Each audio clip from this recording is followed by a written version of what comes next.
O dilema das redes contra o dilema da liberdade.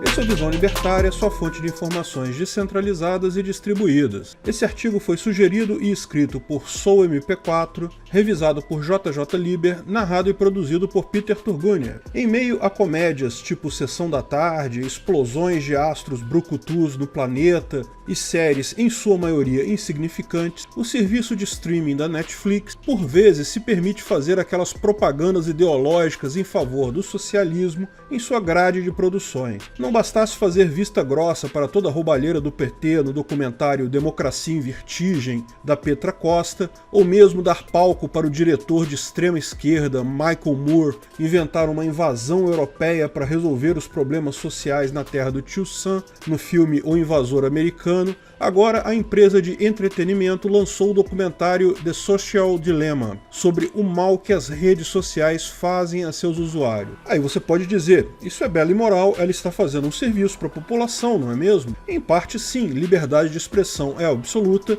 e ninguém é obrigado a ver a Netflix, muito menos esse documentário em questão. Vê quem quer. Contudo, cabe lembrar que a esquerda progressista usa das premissas verdadeiras para inserir dentro delas ideias marxistas como se fosse a ordem natural das coisas. Algo como, seguimos em direção à justiça social, mas a extrema-direita malvadona não permite que cheguemos ao paraíso comunista. É isso que vemos no documentário sobre o mal que as redes sociais, como Facebook, Twitter, YouTube, Instagram, fazem àquela população inocente. Para os diretores do documentário, o governo deveria regulamentar as empresas em favor da democracia. Você sabe, né? Quando um socialista fala em democracia, pode ter certeza que é a democracia cubana ou a democracia norte-coreana, jamais aquela democracia livre em que predominam direitos individuais. Cerca de 2/3 do documentário alertam sobre as formas como os algoritmos dessas páginas manipulam os sentimentos do usuário. O filme faz isso de forma até bem eficiente, humanizando a máquina, colocando como se pequenos tiranos que manipulam as mentes dos pobres usuários inocentes. Olha que malvadões, manipulam a população por mais dinheiro, que absurdo.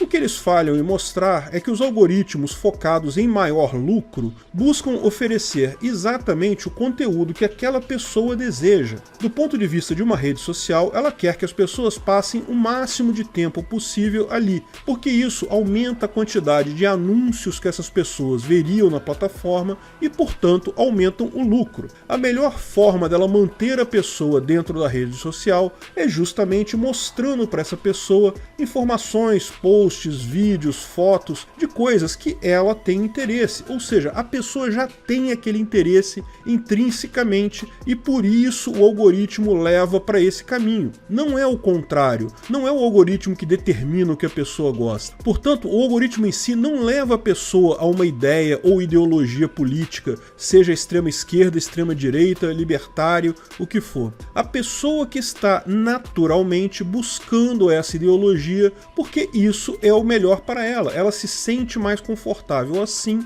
o algoritmo percebe isso e alimenta exatamente esse tipo de informação. O algoritmo apenas reforça o interesse da pessoa que já é natural dela. É a grande questão que o mercado sempre vai ser mais otimizado do que qualquer planejamento centralizado, porque se o algoritmo oferecer um serviço ruim, oferecer vídeos ou imagens ou posts que a pessoa não quer, o usuário vai fechar a rede social, vai abrir a rede do concorrente. A empresa tem que oferecer aquilo que o usuário quer, mas para a esquerda as pessoas estão querendo errado. O fato de uma pessoa querer o ponto de vista da direita é radicalização causada pelo algoritmo. Houve um artigo no New York Times em junho desse ano com a mesma premissa, como o YouTube cria radicais. Nesse artigo mostrava-se o caso de Kalem Cain, um rapaz que começou a ver vídeos no YouTube e se tornou alt-right. Depois mudou de ideia e voltou para a esquerda e resolveu contar a sua história de como ele foi radicalizado pelo algoritmo do YouTube. Sinceramente, me pareceu um caso clássico de aconteceu para caralho,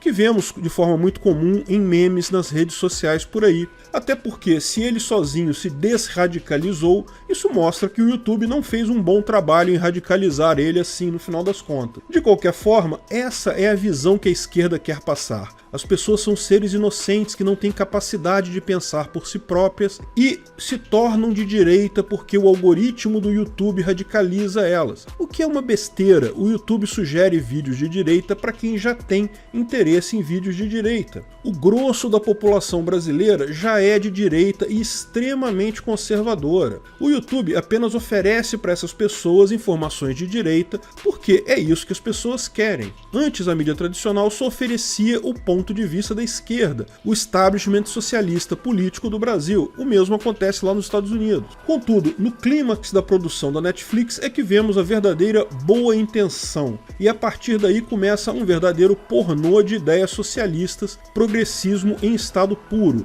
Como sempre, para a esquerda, dar mais poder ao Estado acabaria com o vício nas redes e a diminuição das bolhas na sociedade. Chegam ao ponto de culpar as redes sociais pela grande polarização que vivemos. Veja, não estão erradas. A informação descentralizada e distribuída que temos acesso na internet gera mesmo bolhas de pensamento estanque. Pessoas preferem conversar e se relacionar com outras que pensam parecido. Agora podemos fazer isso sem limitação física, de forma que passamos a ser muito mais seletivos nas pessoas com quem nos relacionamos, apenas aquelas que pensam muito mesmo parecido com a gente. A gente pode organizar bolhas bem específicas e os valores morais, termos e até a linguagem ficam cada vez mais específicos daquela bolha que frequentamos. Se você vê uma outra bolha, você se sente num outro mundo falando coisas totalmente diferentes. A grande questão disso tudo isso não é necessariamente ruim, até porque isso é o melhor para os indivíduos. Elas se sentem melhor assim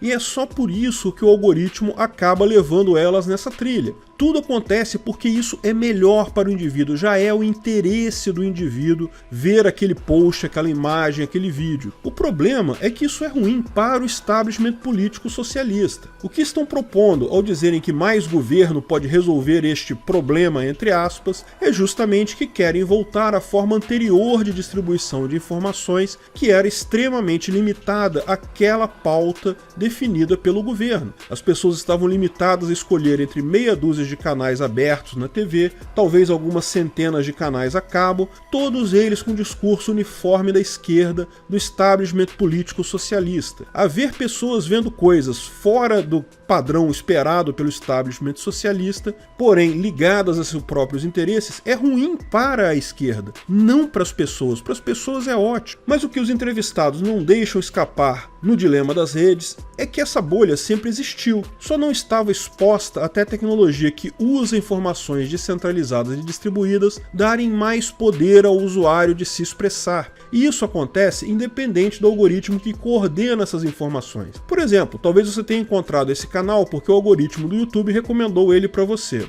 Mas mesmo sem esse algoritmo, se você se interessa pelos assuntos tratados aqui, de alguma forma você ia acabar encontrando esse canal ao navegar pelo YouTube, ao usar o botão de busca. As coisas sempre foram assim, pessoas procuram aprender sempre mais daquilo que se interessam. O algoritmo apenas facilita isso para você, torna tais informações mais explícitas para você na rede. Mas lembre-se, é você quem escolhe o que vai ver na internet. O algoritmo te dá apenas sugestões. Quem clica, quem assiste é você. Portanto, por mais que alguns sejam vistos como manipulados, a premissa da opinião é do indivíduo. Por mais que as redes possam exacerbar algumas opiniões, no final das contas, é o usuário quem decide qual viés político ele vai ter. O melhor para ele é ter a liberdade de escolher. Além disso, o documentário, de forma covarde, coloca todos os males para as máquinas. Até mesmo a vitória de Bolsonaro ou do Trump nas últimas eleições cai na conta das redes, porque, lógico, para a esquerda é visto como um mal.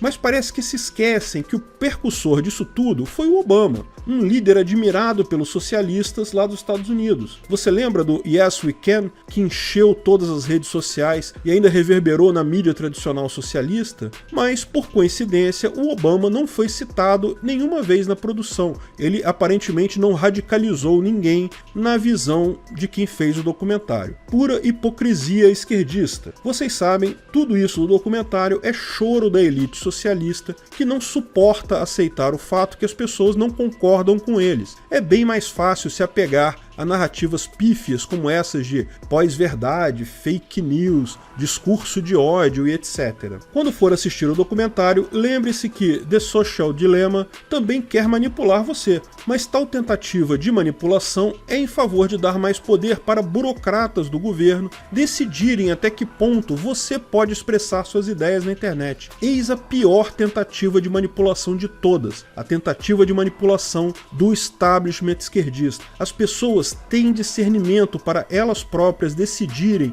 que tipo de vídeo vão assistir, que tipo de ideologia gostam ou não gostam. A ideia paternalista, ridícula mesmo, típica da esquerda, de que o Estado deve decidir pelas pessoas porque elas podem ser iludidas por qualquer vídeo, é um contrassenso lógico. Afinal, se as pessoas podem ser iludidas tão facilmente, quem garante que o governo já não as está iludindo também? Ou se reconhece as pessoas com capacidade de tomar decisões sobre sua própria vida, você admite que a sociedade humana já acabou, já somos todos escravos de um jogo determinístico e não temos mais livre-arbítrio nenhum. Eu sou um otimista. O ser humano existe sim e é capaz de pensar e tomar decisões por si próprio. Por isso, só o libertarianismo permite a convivência pacífica em uma sociedade organizada em bolhas. O caminho não é mais Estado, é menos Estado. É a privatização do ordenamento jurídico como um todo, do Estado como um todo. É a sociedade de leis privadas.